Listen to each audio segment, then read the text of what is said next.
कभी ऐसा हुआ कि स्कूल कॉलेज में दोबारा आपको बुलाया हो इन्हीं चीजों के लिए कि अब आप हमारे यहाँ ड्रामा के लिए कुछ तैयार कीजिए या हमारे लिए कुछ और कीजिए, डायरेक्शन कीजिए, क्योंकि उस समय जो भी था ठीक है, लेकिन आप आज एक मुकाम पर हैं, तो दोबारा कभी ऐसा ऑफर हुआ स्कूल कॉलेज से? ऐसा बोला हुआ तो नहीं आया अभी फ्रैंकली, मगर मैं स्कूल में हमेशा जाते रहता हूँ। जब भी जाता हूँ तो प्रिंसिपल को मिलूंगा। मेरी एक आदत है कि स्कूल कॉलेजेस में जिस कॉलेज से निकला हूँ उससे 2 साल 3 साल 4 साल बाद मैं रहा हूँ, हर प्रिंसिपल के साथ कनेक्टेड हूँ स्कूल के भी। और मैं हमेशा सोशल एक्टिविटी भी करते रहता हूँ, कहीं कभी बुक्स दिया जाए, कभी कुछ चीजें दिया जाए, क्योंकि मेरे को उन बच्चों के साथ बहुत लगाव है। क्योंकि हमारे टाइम में हमें गाइडलाइनर कोई नहीं था, तो मुझे ऐसा लगता है कि यार चलो हम क्या दे सकते हैं।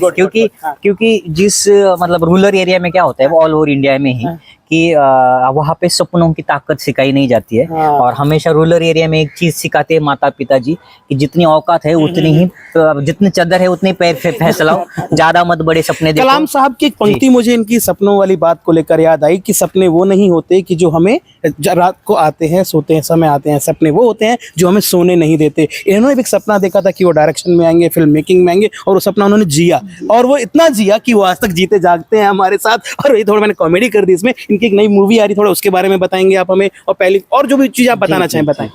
आप अभी मैं शॉर्ट में वो जो जर्नी का स्टेप है ना वो आगे लेके जाऊंगा, क्योंकि मुझे लगता है कि है ना, ये दर्शकों को भी पता चले, और जो मोस्टली रूरल एरिया से है सबके लिए ही है बेसिकली, नॉट कि मगर रूरल एरिया के लिए इसलिए क्योंकि वहीं पे ज्यादा सपनों को सिखाया नहीं जाता है, और सपनों की अहमियत अगर ना पता होने की वजह से वो लिमिटेड रहते हैं, ऐसा मेरा मानना है।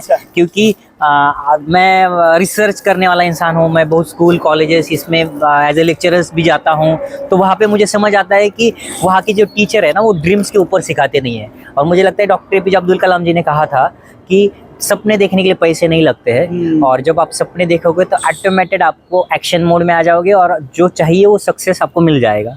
थोड़ा वक्त लग सकता है उसमें, तो वही एक मेरी न्यू रही कि ड्रीम्स, तो वो ड्रीम्स की वजह से मैं आहिस्ता आहिस्ता से फिल्म इंडस्ट्री तक चला गया। और फिल्म इंडस्ट्री का पहला मेरा feature film Pune to Goa, उसमें कॉमेडियन सुनील पाल जी का सहयोग, गाइडेंस, और मैं मेरे उनको गुरु मानता हूँ, क्योंकि वो जिस तरीके से इतने बड़ी हस्ती है मगर फिर भी ग्राउंड टू अर्थ कैसे रहना होता है वो उनसे सीखने को मिला।